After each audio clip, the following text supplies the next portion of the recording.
this project has been over probably 100 years in the making. The tree that we're working on was a split red cedar tree. When they're split, they're at risk. It needed to come down. We could take the tree down, but we had to leave the root because we live on the riverbank. Because we were going to leave the root in, I thought I don't want to cut it down to the ground, so I left 15 feet of the tree standing. Now I have a friend of mine who is a very well-known native carver, is carving an eagle and a salmon into the red cedar tree. And Darren thinks it will be the only live totem pole in North Vancouver. My English name is Darren Yelton. My ancestral name is Knockleton.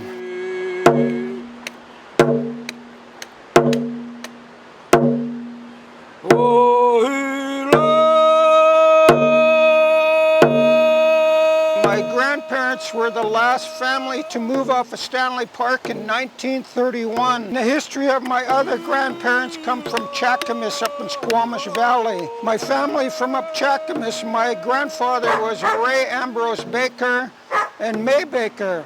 My grandparents have probably 300 grandchildren and great-grandchildren and great-grandchildren. This wood here you're looking at is an old-growth red cedar tree.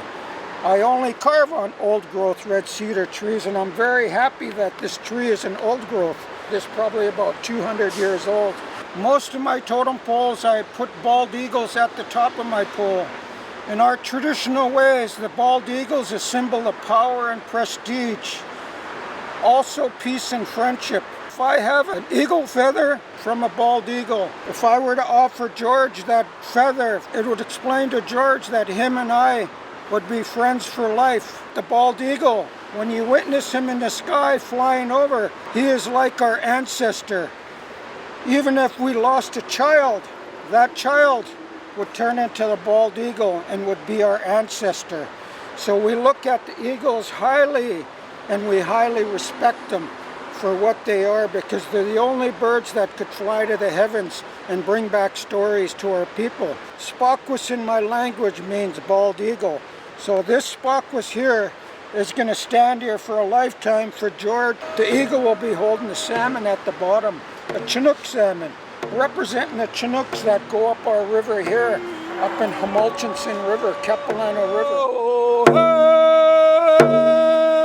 Usually when we carve totem poles, they're laying down. When they're cut down, we consider as the totem pole as being asleep for the time being while it's laying down while I'm carving it.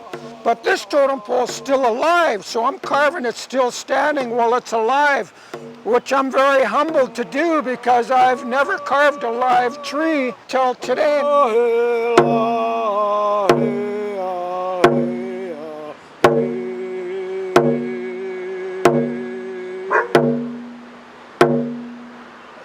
Pretty cool.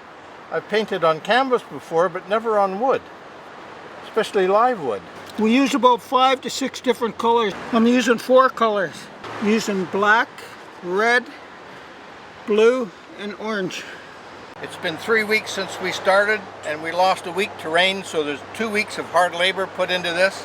Yesterday we got most of the paint on.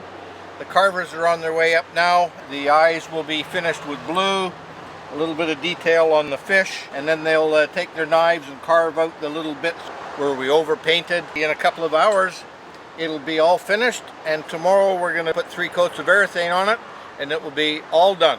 I'm going to put the coin on top of the ledge of the totem pole, and what this coin represents, it represents George and I, because we're the two who are pretty well dealing with this project.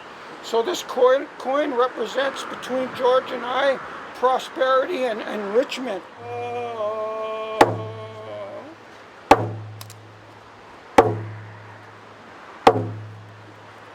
Oh.